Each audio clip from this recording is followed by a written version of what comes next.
This week, Player Attack is in Warsaw, Poland for the Wargaming League World of Tanks 2015 Grand Final. It was a weekend full of great esports and we've got all the highlights. This is Player Attack.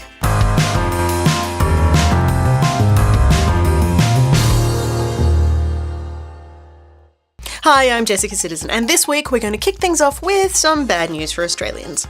The latest federal budget includes plans to charge GST on online digital purchases. It's become known as the Netflix tax, but it will affect more than that, with gaming platforms like Steam also in the spotlight and even smartphone car booking app Uber potentially included. Now, it's not a new tax, instead it's an extension of the current 10% GST to include new goods and services, but it does mean that in a country where we're already paying overinflated prices for games, electronics and entertainment, we're about to have to fork out even more. But while you're digesting that, we're moving on to some much more positive news. Oculus has finally announced a release window for the eagerly anticipated Rift virtual reality headset. We don't have specific dates just yet for the nifty gadget, but pre-orders are opening soon with an expected ship date of Q1 2016, so hopefully you'll have yours by this time next year. The Rift has been in the works for nearly 3 years now, popping up first as a Kickstarter project in 2012 and quickly becoming one of the hottest properties in tech. Snapped up by Facebook in 2014 for $2 billion, the headset has only been available for developers so far, so next year's launch is the first chance many people will have to go hands-on with the future of technology. Also in happy news, Destiny developer Bungie has announced that it has already raised more than $400,000 for victims of the Nepal earthquake through selling limited edition t-shirts. The shirts, Guardians to the Aid of Nepal, are on sale until May 24 and you get a free in-game shader and an emblem to accompany the warm fuzzies. All proceeds are being given to healthcare charity Direct Relief. As expected, Disney Infinity 3.0 has been announced and, like many of us were hoping, it's on its way from a galaxy far, far away, with characters, settings and objects drawn from the entire Star Wars mythos. We're promised 3 themed playsets, one based in the original trilogy, one from the prequels and one from this year's new film, Star Wars The Force Awakens. Characters include Anakin Skywalker, Obi-Wan Kenobi, Yoda, Darth Maul, Darth Vader, Leia Organa, Han Solo, Luke Skywalker and Chewbacca, but if you'd prefer something a little more traditionally Disney, we're also told that toys are coming from other galaxies. Mickey and Minnie will both be joined by characters from Tron Legacy, Mulan and Frozen. You can tell we're getting closer and closer to E3 because the rumours have started flying thick and fast. While it's early days yet for confirmation on which games really will be on the show floor, we are already compiling a list of what might be there. EA has hinted pretty heavily that the next Mass Effect will play a big part in the publisher's showcase, alongside plenty of news about Star Wars Battlefront, Star Wars The Old Republic, and potentially the next Star Wars game that's in the works at Visceral, as well as the inevitable new Battlefield. Things are firming up that Gears of War Ultimate Edition will also make an appearance, reportedly in the works at UK-based studio Splash Damage, but we don't know yet if this is a remake of the entire trilogy or just a polished up version of the first game. Either way, it could be pretty shiny, particularly if it's accompanied by an announcement of whatever Black Tusk is working on. Similarly, while we're pretty confident that Dishonored 2 will not be at E3 this year, signs are suggesting that the original Dishonored could come back, with a definitive edition possibly headed to PS4 and Xbox One. That doesn't mean that Bethesda is planning a quiet one though, far from it. The babble about Fallout 4 is continuing unabated, and of course there's the new Doom to contend with as well. But of course, Rare is also getting ready to unveil its new one, so we're told, which may or may not be a revamped version or follow-up to Banjo-Kazooie. If you're a fan, you don't even need to pin your hopes on this one developer. Indie studio Playtonic, made up of the creative minds behind the original game, is currently running a crowdfunding project for a spiritual successor to the franchise.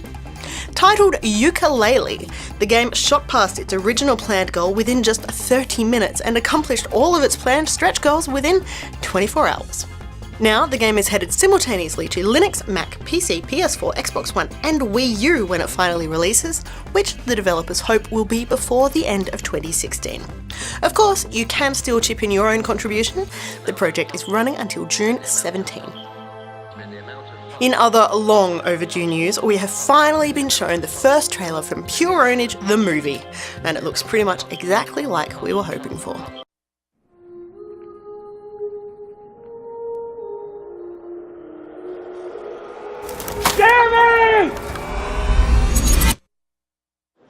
let's take a quick look back at exactly how the teams made the grand final.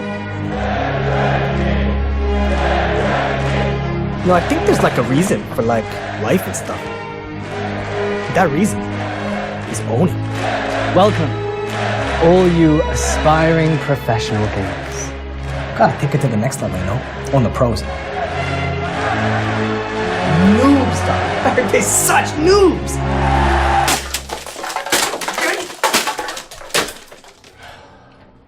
Thanks, Steve.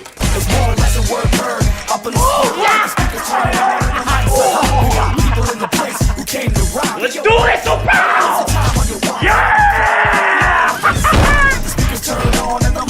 The camera's back! Should I be practicing my micro? Happily, while we've been waiting what feels like forever for an update from Jeremy and Kyle, the movie is now not too far away with their sights set on a launch before the end of the year. And finally this week, a double whammy of Assassin's Creed news. It's no surprise that there is a new game on the way from the franchise. All we really needed to know was a title, an era, and the name of the assassin we'll be sneaking around with. So, without further ado, Assassin's Creed Syndicate, set in London during the Industrial Revolution and starring newcomer Jacob Frye. Obviously, there's a bit more to it than that, but sit tight, details are coming soon. The other bit of Assassin-related news, the film is starting production in September, if actor Michael Fassbender can be believed. While he's happy to talk dates, he's keeping details pretty close to his chest, refusing to reveal who he or co-star Marion Cotillard will be playing, or any hints about the game's storyline, or the era, or any direct game tie-ins. Assassin's Creed the movie is due in cinemas by Christmas 2016. For more information on any of these stories, or to keep up to date with the latest gaming news, head to playerattack.com. But for now, stick around, got plenty more still to come.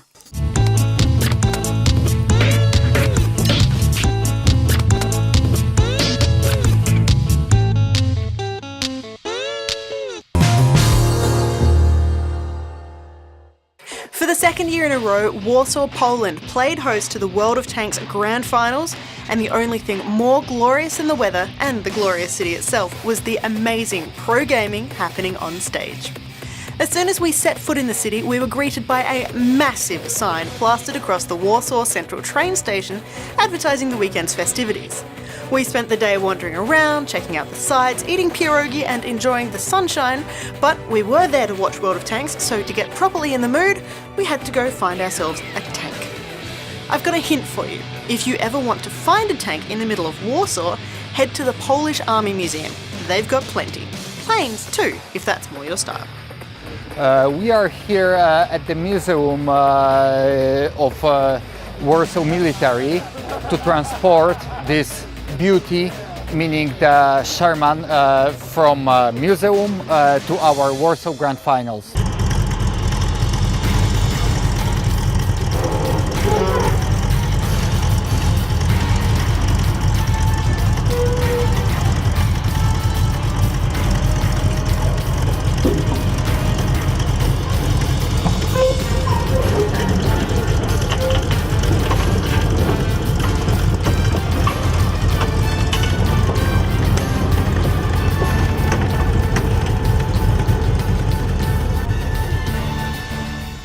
After a few quick hours sleep, it was time. The shuttle bus whisked us off to the Warsaw Expo 21 Centre, where the world's best World of Tanks players were getting ready to duke it out in day one of the Grand Finals. It's better prepared. Our event based on the feedback of the community is better prepared. For example, we have loads of more attractions to the crowd that they can expect and win some nice prizes.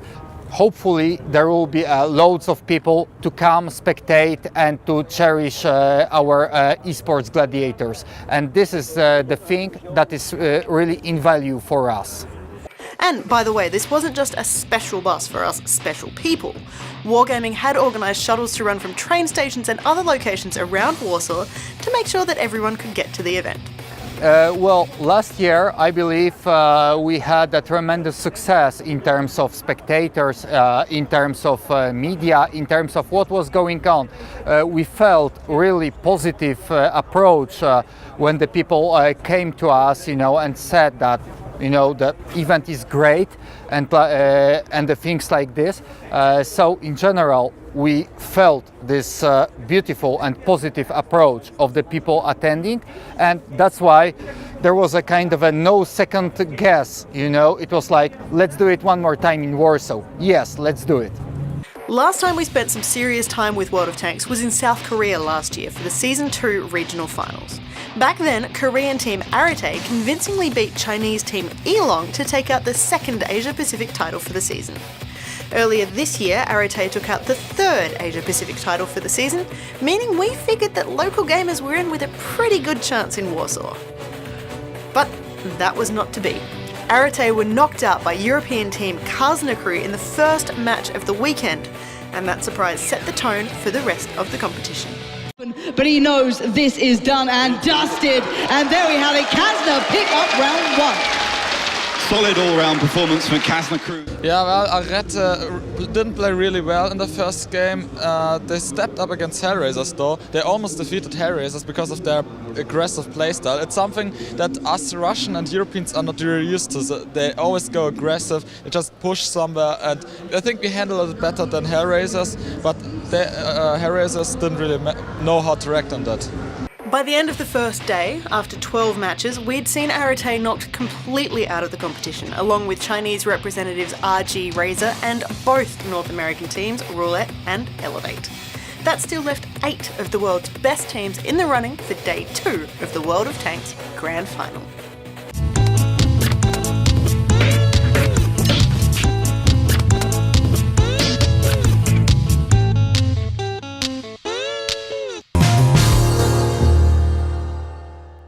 Why did you choose to play World of Tanks out of the millions of games that are out there? Well, honestly, I just love tanks. I mean... Of the 12 teams who qualified for the World of Tanks Grand Final, 3 teams each were picked from the Russian and European servers, with 2 representatives from Asia Pacific, China and North America. It is of course worth noting that unlike many other games played online these days, World of Tanks has come from a solidly European background, and that's where the majority of players are still based. That said, the game is attracting a growing Asian player base, and the two could not play the game more differently. The more we watched the teams on stage, the more the regional differences became obvious. The Russians and Europeans play tactically. They don't just go somewhere immediately. Most of the time they just spot different areas of the map and then they make their move. But Asians, they sometimes go to a part of the map no matter what. No tanks spotted, they just simply go there. So you need to prepare for that. He actually managed to bounce that shell there. A little bit of a mistake from LD Nexus, but he'll have the reload. He does find Shio Papa, who hangs his head in shame, and it just leaves BB and that T-54 lightweight remaining for his team. And well, he's got 3 tanks to find, 1 second to do it. It's over. Kazna pick it up 4-0. Despite the obvious regional playstyle differences, everybody is playing the same game. But it wasn't the same game as we saw in South Korea just 6 months ago. This new game was faster and more competitive and, importantly, much quicker to reach a conclusion. So many World of Tanks tournaments have ended in stalemate draws, so the developers made a whole stack of changes. Not so much to make it more interesting or fun to play, but to make it more interesting and fun to watch. One team is now labelled the Attackers, and they must either capture one of the 2 enemy bases on the map, or destroy all of the defenders.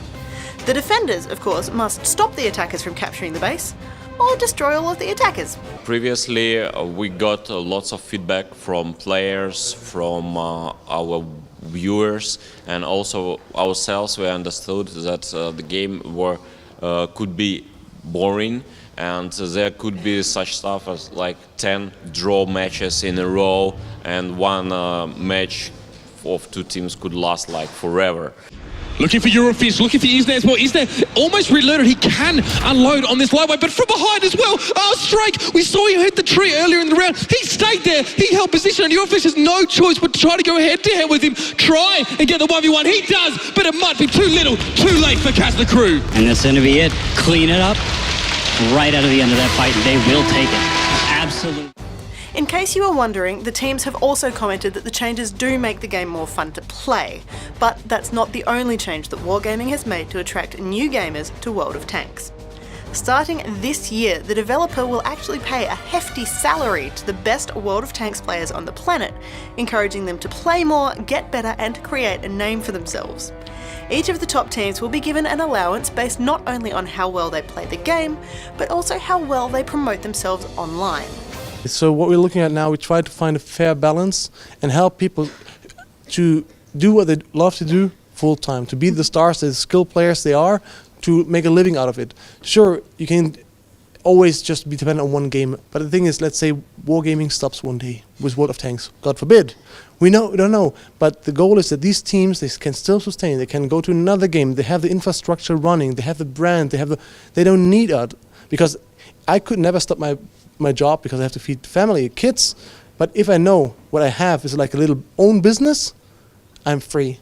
And if you're free, I think you can really put all the love and passion into something to make it better. And this is the goal, what we try to do. The only question now, who would be the 2015 World of Tanks International Champions? Could Na'Vi make it 2 for 2, or would someone new rise up and take the crown? I don't see how Strike can actually make this happen for him. It's almost impossible. You can see on his face, he's so concentrated, but I think he knows there's limited options here. He's going to go in for the shot. He gets taken down, and Hellraisers will be picking up round 1 here. How is it coming back for a second year to be best in the world? It's very difficult for us, but I think we should win, and we're gonna win.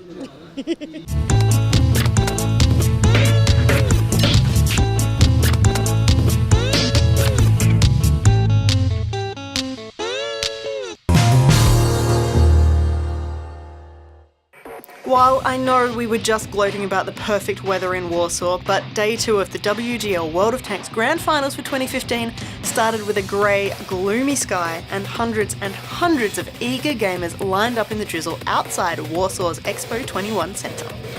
While Wargaming couldn't really do anything about the weather, the team did do their best to accommodate the fans outside with food trucks, merch stands and 2 big screens showing all the action from the games inside.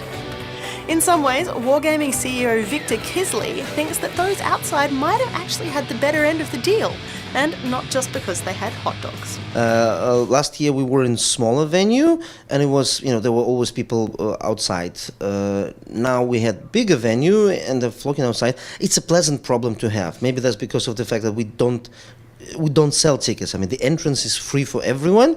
There's some shuttle buses running around Warsaw from, train station and hotels. So maybe that's why. But okay, next year we have to make something smart, not to repeat this mistake. Because really, there's thousands of people outside, and sorry. There's our 1-on-1 engagement. Is the T-32 or the T-54 lightweight going to win? It's a one-shot. Oh, it's really close. He's got him. T-54. Is he going to win? He's got him. Nuclear takes him down. However, Arclit is still in the game. Look at this. Skulking artillery in the corner.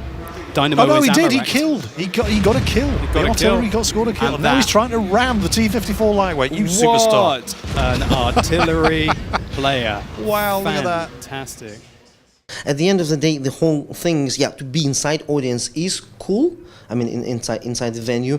But the whole point of this show business kind of style is streaming. YouTube, Twitch, this kind of stuff, and they see the refined picture with commentators and nice graphics. It looks like the Super Bowl kind of production. Wherever you were watching, day 2 of the World of Tanks Grand Finals were most definitely popcorn worthy. The 4 quarterfinals held a couple of surprises.